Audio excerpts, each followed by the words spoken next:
tu es en couple avec une personne depuis quelques mois. Tu te rends compte que la personne, chaque fois qu'elle te donne des rendez-vous, elle ne respecte pas les rendez-vous. Tu t'es rendu compte que de temps en temps, elle peut se permettre de te mentir, de te tromper, de dire des choses qui ne sont pas totalement vraies. Mais la personne te dit à chaque fois, je vais changer une fois qu'on va se marier. De toi à moi, soyons honnêtes. Est-ce que tu crois que tu vas accepter épouser cette personne? Certainement pas. Pourquoi? Parce que lorsque tu regardes la vie de la personne aujourd'hui, tu te rends compte que sur les détails, cette personne n'est pas fidèle. Sur des choses qui sont simples, comme honorer tout simplement un rendez-vous, la personne n'est pas capable de respecter cela. C'est exactement la même chose que Dieu fait avec nous. Dieu nous teste d'abord sur les moindres choses avant de nous confier des choses plus grandes. Et aujourd'hui, je vais te parler du premier test des 8 épreuves de fidélité. La première épreuve que je vais partager avec toi dans cette vidéo, c'est l'épreuve des moindres choses. Si tu travailles dans un service en entreprise, c'est normal que tu aspires à avoir le poste de chef service, d'évoluer, de devenir directeur, chef de département, etc. Dieu a mis dans le cœur de l'homme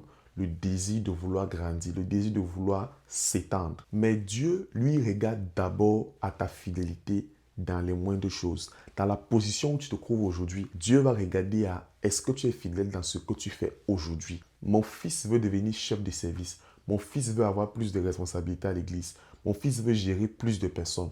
Mais est-ce qu'aujourd'hui, il fait bien ce qu'il a comme responsabilité? Dans Luc chapitre 16, verset 10, la Bible dit « Celui qui est fidèle dans les moindres choses l'est aussi dans les grandes. » Si tu es un père responsable, tu ne vas pas accepter de donner ta fille en mariage à une personne qui n'est pas capable d'avoir un toit où dormir, à une personne qui n'est pas capable de manger pendant la journée, à une personne qui n'est pas capable de quand même se vêtir, d'être présentable. Pourquoi? Parce que tu te dis, si cette personne n'est pas capable d'avoir le minimum, au moins pour elle-même, alors elle n'est pas capable de gérer ta fille qui va devenir une charge supplémentaire pour lui parce qu'un homme est censé être un chef de famille. C'est la même chose. Dieu ne confie pas les grandes responsabilités à une personne qui n'est pas fidèle dans les petites responsabilités. Dans ces petites choses du quotidien, si tu n'es pas trouvé fidèle, ce sera difficile, voire impossible que Dieu te confie les responsabilités plus importantes. Et parfois, lorsqu'on parle de tester notre fidélité, beaucoup de personnes pensent à l'œuvre de Dieu, beaucoup de personnes pensent à la fidélité au sens je suis fidèle à mon partenaire, fidèle à mon conjoint.